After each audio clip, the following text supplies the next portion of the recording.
ndio maana kidogo alama imebaki tu kwenye mkono hapo, kwamba mkono bado haujakaa sawa, haujakaa vizuri.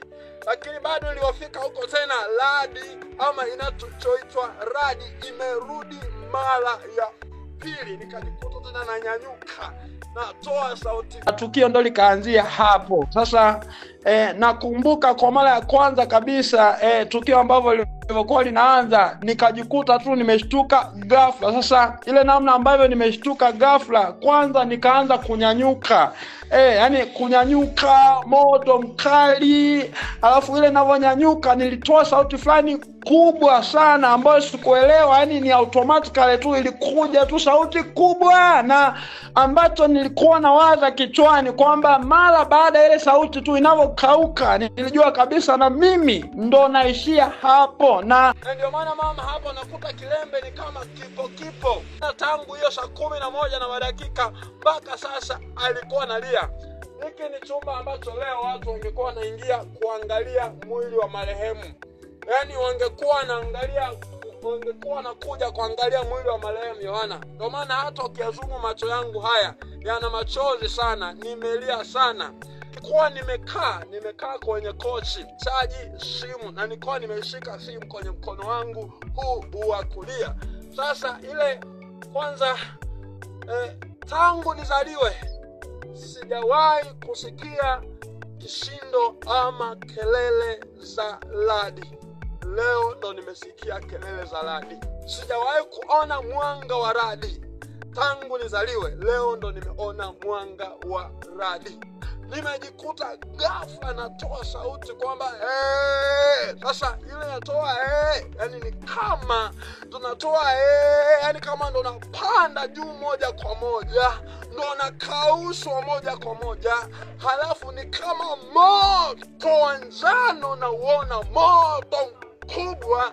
Alafu sikujua nini kikarusha simu pembeni. Hivyo anasema Mungu ameniokoa. Nimeona kabisa hata hivi naongea, naona ni kama siongei mimi hivi, ni kama nimefufuka, nimetoka tena kwenye mauti, kwa sababu kabisa kifo kilikuwa hapa. Ndio maana kuta mzazi hapa analia, mke wangu hapa ana huzuni. Na baada hapo nikatoka. Baada ya kutoka nikajikuta nimeingia chumba ambacho watu tunafanyia ibada, tunafanyia maombi, na ambayo yamekuwa sababu ya mimi leo kutoka hivi nilivyo. Na ndio maana kidogo alama imebaki tu kwenye mkono hapo, kwamba mkono bado haujakaa sawa, haujakaa vizuri. Lakini bado nilipofika huko tena, radi ama inachoitwa radi imerudi mara ya pili, nikajikuta tena nanyanyuka, natoa sauti kubwa kweli, ambayo sauti ndio ilikuwa ni alama ya mara ya mwisho.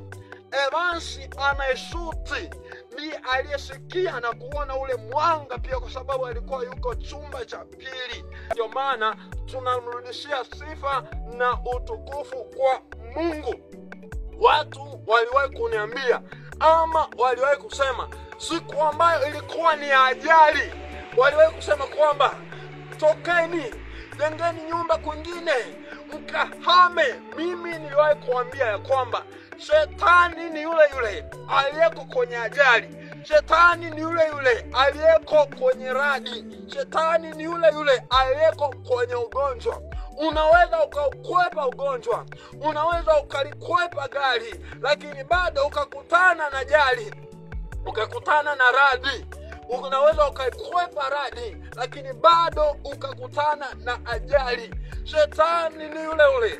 Unaweza ukatoka mjini, bado kaelekea polini, ukang'atwa na nyoka. Shetani ni yule. Shetani ni yule. Tunashukuru Mungu kwa hayo, kwa ushuhuda wao mkubwa, kwa kunigeuza tena na hatimaye kulipindua hili jeneza lisiwe jeneza, kulipindua kaburi ambalo lingeanza kuchimbwa asubuhi na mapema.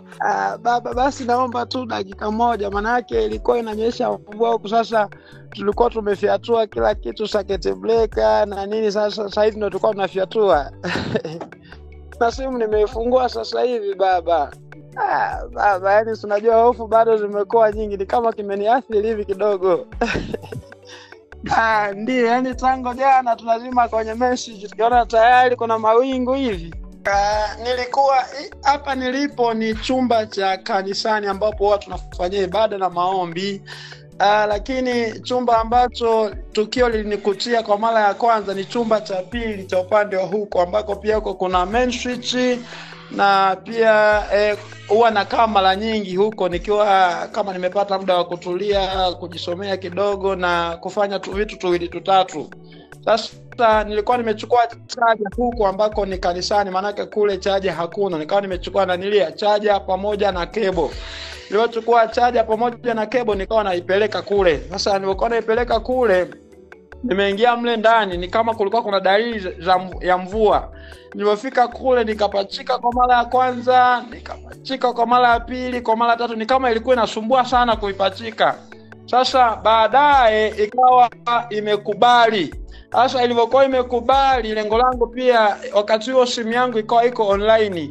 Sasa nikawa nimefikiria kwamba kwa sababu kuna asilimia kama 22 hivi, kwamba kwa sababu ni saa 10 muda wa ibada na kome karibia, ni charge hivyo baadaye nije kwa ajili ya matumizi ya baadaye. Sasa nilipokuwa nimekaa kwenye kochi pale nikiwa bado simu nimeishika sijaiachia, na tukio ndo likaanzia hapo. Sasa nakumbuka kwa mara ya kwanza kabisa tukio ambavyo lilikuwa linaanza, nikajikuta tu nimeshtuka ghafla. Sasa ile namna ambavyo nimeshtuka ghafla, kwanza nikaanza kunyanyuka, yani kunyanyuka moto mkali. Alafu ile ninavyonyanyuka nilitoa sauti fulani kubwa sana ambayo sikuelewa, yani ni automatically tu ilikuja tu sauti kubwa, na ambacho nilikuwa nawaza kichwani kwamba mara baada ile sauti tu inavyokauka nilijua kabisa na mimi ndo naishia hapo. Na nilikumbuka hata kijana mmoja, ni binti, mwaka juzi kama sijakosea, mwaka jana aliwahi kupigwa na radi vile vile. Sasa ambavyo nilijua ama nilielewa kwamba namna radi inavyokuwa, yani inamkausha mtu ndani ya sekunde 2-3. Yani maana yake nilivyokuwa nanyanyuka huku natoa ile sauti na niko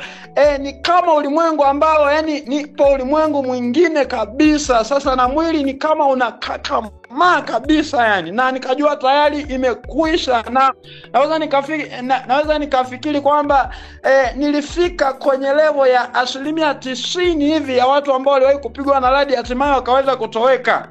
Sasa baada ya hapo simu ikawa imeruka pembeni, nikawa najua kwamba simu pia nayo imekwisha kabisa. Baadaye ni kama nilikuwa nimepoteza kaufahamu kidogo. Sasa kwa maelezo ambayo walikuwepo jirani, kwa mfano alikuwepo ni mtoto wa mjomba ambaye ni anko, na wakati kabla radi haijanipiga tulikuwa tunaongea kwamba aje chumba mimi ambako niko. Sasa baada ya hilo lilivyotokea, yeye kwa maelezo yake, manake alikuwa koridoni, anasema yeye aliona moto mkubwa, yani moto mkubwa. Sasa baada ya hapo anasema yeye alitoka nje. Baada ya kutoka nje waliniita, anasema niita mara ya kwanza, aliniita mara ya pili, aliniita mara ya tatu, akaona kimya, akajua yeye binamu yangu hapa ndo kuisha habari yake. Lakini baadaye aliponiita nikaitika. Mara baada ya kuitika basi nikafungua mlango nikatoka. Nilipotoka mkono wangu huu ulikuwa umevimba, na kuvimba pia ulikuwa ni kama kuna vitu vinachoma mkono wangu wa kulia, na pia mguu wangu wa kulia na wenyewe ukawa na wenyewe ni kama umekufa gas hivi. Wakanichukua wakanileta chumba cha pili ambacho ni kanisani, wakanifunika blanketi, nikawa nimekaa. Sasa nilipokuwa nimekaa pale, tumekaa mwendo kama dakika kadhaa 5-10 hivi, ikaja tena na baadaye nikaona tayari yani ndo napaa hivi, ndo nanyanyuka, yani ndo nakaushwa, yani ndo nakaushwa kabisa yani. Baada hapo ikakata. Ilivokata nikasema Mungu nini Mungu. Nikaanza kulia na mama akiwa naomba, nalia na mama akiwa naomba, tukawa tumeishia hivyo. Lakini sasa ilivofika saa 1 nikafikia kwanza ngoja basi tuongee maneno japo mawili matatu, na chumba cha pili hicho nikawa naogopa kabisa hata kuingia. Wakaingia wenzangu, wakachukua simu na wakaweza kuchukua na yani kuangalia kwamba kuna hali gani. Hakuna kilichoharibika, hakuna kilichoungua, ni mimi tu. Na Siku ya pili yake tukaja kupata taarifa kuna jirani yangu pia hapo, yeye ana studio, anapiga muziki, anarusha nyimbo, kompyuta yake imeungua na speaker yake kubwa imeungua kuisha kabisa. Sasa ambacho pia tunashangaa kwamba nimesikia leo pia na maeneo mengine kwamba kuna mwingine TV imeungua, lakini kuna mwingine pia kuna mahali pia nguzo ilipasuka kabisa. Alafu kuna sehemu nyingine kwamba mtu alikuwa sebleni na ukuta pia na wenyewe umepigwa, TV imepigwa, ila watu hao ndo wamepona. Mimi tu kwamba vitu vyangu viko safi kila kitu, ila mimi tu ndo ningeweza kufanyiwa kitu kibaya ama kutoka kabisa katika ulimwengu huu. Updates za mbinguni, miongoni mwa yaliyomo moyoni mwa Mungu leo.